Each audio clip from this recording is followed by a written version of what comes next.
So I just had to take care of my cable bill, and with the promotion, it was you get like a free line. And child, they was charging me, and they wasn't supposed to, and so I was on the phone with them trying to figure it out. And at the same time, as when they kept placing me on hold, I'm looking at my short-term disability insurance that I have, trying to figure out what my next move is, because I am just like, I'm I, f- I feel overwhelmed, but also at the same time, like, I feel like things are getting so much better since I took the mental health leave. I kept saying I'm gonna do it in February. I'm gonna do it in February. I kept like pushing it back, and I've been talking to my therapist. Mind you, I've been talking to my therapist for over 2 years about taking time off from work, and I just kept staying there, kept putting up with the shit, and then finally, during like Christmas break of 2025, like, I couldn't take it anymore. And so I ended up going to urgent care, because I was just like checked out, and they were like, it's not really much that we can do here, but if you have a primary, reach out to them, and see if they can get you in as soon as possible. So they were able to get me in after I explained to the nurse everything that was going on with me, and telling her, like, I'm struggling to even still want to be on this planet right now. They were able to get me an appointment that Monday. And let me say this, like, I love talking. I feel like I'm really good at it. And I've always been that kid that, like, when I would see shit, I would call it for what it was. And because that's just how kids are. But growing up, I was like silenced a lot. And I'm giving you that backstory because of this specifically, what I'm about to say. So I get to the doctor, and I'm just telling her everything. And she actually listened to me. I'm not used to people listening to me. Like, I got told shut up a lot. Like, literally the word shut up. Like, I got silenced a lot. Like, even like still, like now and like recently, when I would peep shit and I would like try to bring it up to my family, like, they would gloss over it. And it was done so much to me, like, growing up, that it made me think that I was going crazy, because I know that I was seeing things and would be speaking on it. And like, my family would just be stuck in this loop and did not want to speak on those things. And me speaking and calling that shit out, like, they would be like, shut up, shut up, shut up, shut up, shut up. And it's like, I can't help myself. So I'm not used to people listening to me. And then another thing is that people, because of my energy, I have a healing spirit. People would just come up to me randomly and start talking to me. And so I was always so used to people talking and ventilating. And, I would allow them to ventilate and, just let them get off their chest. Or sometimes they will be ventilating so that I can give them advice. But because I was raised to be the fixer, I would always think that I had to give them advice. And sometimes they wouldn't even want advice. They would just want to ventilate. But I'm saying all that to say, I'm just so used to nobody ever listening to me. Like, I always have to listen to people. Like, I will always have to hear them out, So when that day, when I went to the doctor and I was just telling her everything that was going on with me, like, she just allowed me to like ventilate. And like, you could see all of my face that like, I was just like struggling. Like, that job, like, I cannot stress enough how, when it's time for you to move, like, if you don't want to listen to your body, like, the universe, the most high, whatever it is that you believe in, they will make it extremely uncomfortable until you move. And I know it's hard, and I know it's scary, because for a lot of us, we grew up in survival mode. We seen our parents surviving. We're literally a lot of us are living paycheck to paycheck. And it ain't even just black folk. It's the other you too. Like, you're struggling. Me and my wife technically are middle class, and we struggling. It's a lot of people out here struggling.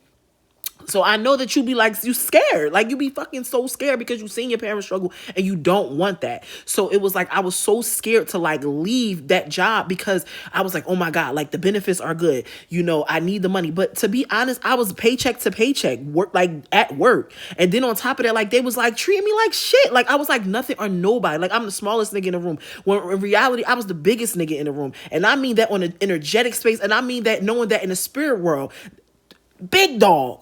But when you grow up in an environment where they chip away at your spirit so much, it's so hard for you to see yourself.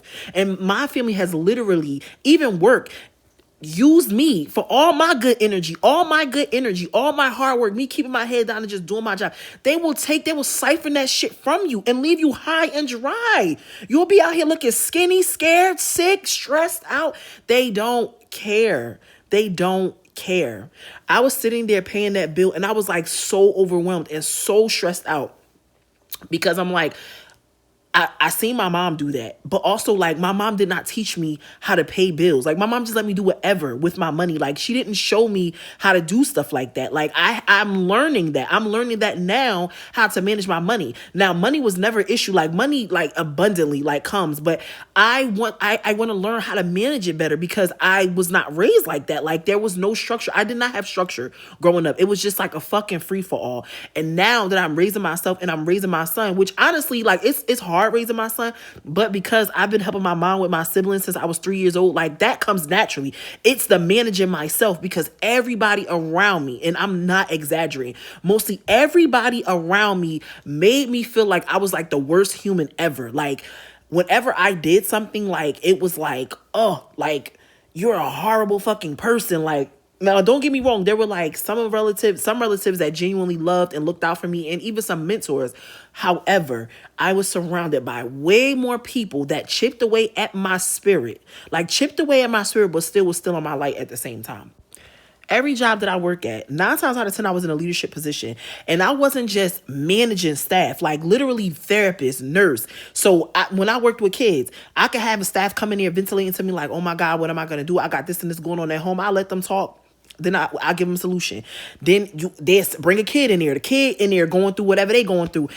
Let's figure something out. Like so, I'm like always deeply invested in healing and helping others. And now that I'm home on mental health leave, and this is like, what is this, April? So this is like my 4th month. I'm still working through being okay with being on mental health leave and not being in a rush. Like, I feel like my whole entire life was like fucking rushed. Rush. Like, I always had to take care of everybody else and never had time for me. So as I'm on the phone, going back to what I was saying, because I'll be everywhere. But as I was on the phone, I'm looking at my life insurance policy, not my life insurance, I'm sorry, my mental health disability policy. And I'm trying to figure out, like, I would like to be out for an entire year because I need that time. Like when you grow up in like such fucked up environments, like it's harder for you compared to your peers that maybe they had like a little chaos, but it wasn't nothing crazy. Like you give it. Okay, so let me give you an example. Like, and excuse me, y'all. Like I have so much energy flowing through my body right now because I'm not used to people listening to me talk. So, okay, so let's say, for example, when I was growing up, I had my friends, right? And I had the same friends since the 2nd grade and up. Some, came along the way, but it was always that core group of friends. And so for a lot of them, their parents may have went through stuff, but they may have had to like help out with their sibling, but not in the way that I had to. Because for some of them, they had a 2-parent household, or they had a mom that had a job where it was like she made enough to where like they were like not always struggling, not always worrying. Like even though my mom worked and like I didn't even know I was poor until college. Like I was in a class and I was like, my mom make less than that, like, because my mom always provided. So that part was like good. But all the other stuff, like I had to help my mom out with my brother. And my mom had so many unresolved things within herself. Like she would take it out on me. And it was like, it feels like it was like deep resentment towards my dad. I felt that shit in my mom's womb. I felt my mom's shame in the fucking womb. My grandmother always tell me that up until I was 4 years old, when I got the walking pneumonia. Oh my God, I'm sorry. Let me slow it down. When I caught the walking pneumonia, right? I was 4 years old. That was the first time I ever called my mother mommy. Prior to that, I did not call her that because I felt in the womb my mom was ashamed. My mom was ashamed because my dad had a child by my aunt. So my sister, who has since transitioned, I looked up there because my sister's picture is up there, but my sister transitioned in 2022. Like when my sister passed away, like, I'm sorry, she passed away, but my sister is my cousin. My dad had children by 2 sisters, and he lied about that. They lied about that shit until they couldn't lie no more. Like when my mom found out that my aunt had a baby by the guy that she was with, my mother was 6 months pregnant with me. And my grandmother always told me the story how my mom, and even my mom told me, she was like, I wanted to, obviously I wanted to get rid of it, but I would terminate it, but I couldn't because I was 6 months. My mother was very far along. 6 months, that's, because don't some kids come like prematurely at 6 months, like 6 months. And my mom wanted to because she felt so ashamed because they lied and said that the baby was somebody else's.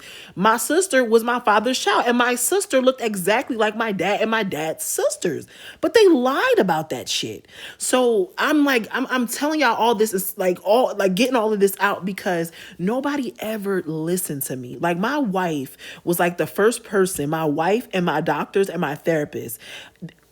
All my doctors are women. At first I was like really big on them being women of color, but I do have a doctor. The doctor that wrote me out for the first time in January, she was like, oh no, we need to take you out. She was like, I could take you out today. And I said, well, just give me a week to prepare my staff. See, because I care. Let me just get them situated before I go. I got them situated. And so she wrote me out for them 3 months. And that whole time I was just like struggling, like trying to get into a routine. Cause all I've been used to since I was 3 years old. My mom had my brother at 3. And like after that, everything was about helping my mom with my brothers. I didn't have time to do homework. And I love learning. I love education, but I didn't have time because I always had to help my mom with my brothers. And that's why, cause I feel like I was talking about that at some point in here too. But that's why like I'm always like all over the place when it comes to me taking care of myself, because I always had to take care of everybody.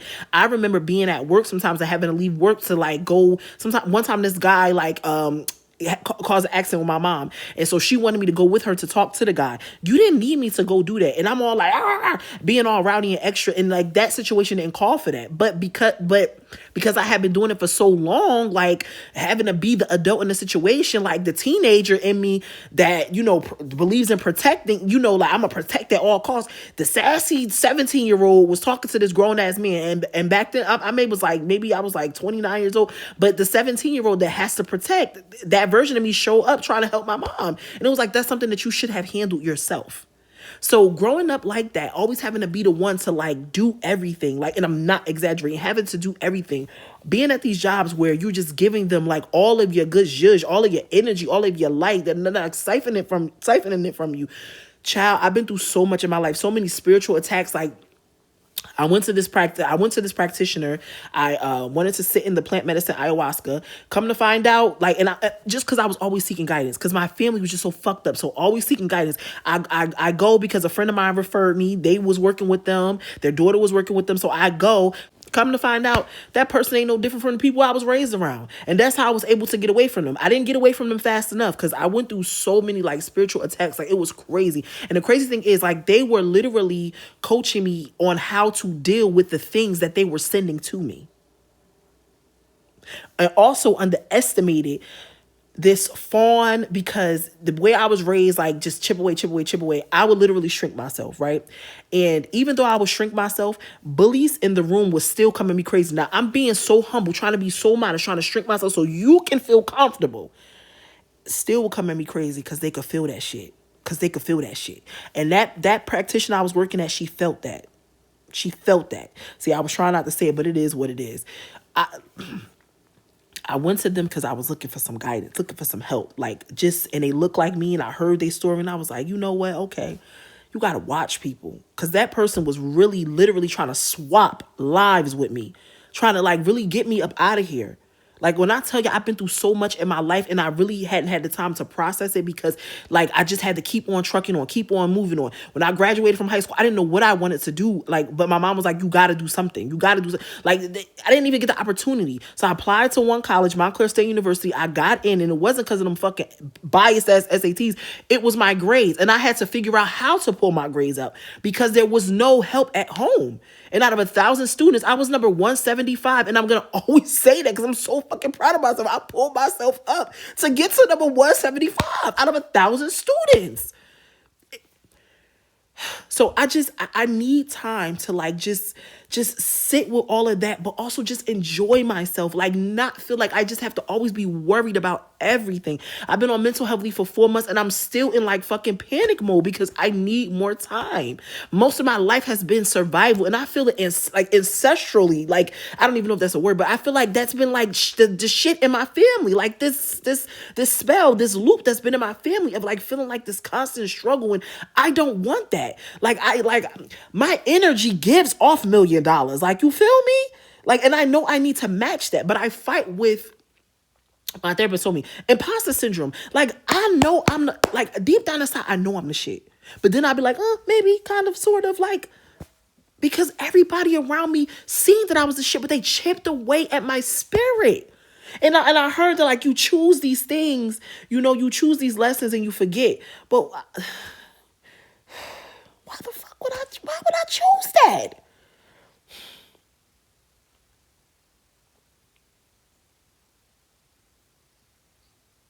I'm I just need a year. I need a year of mental health leave before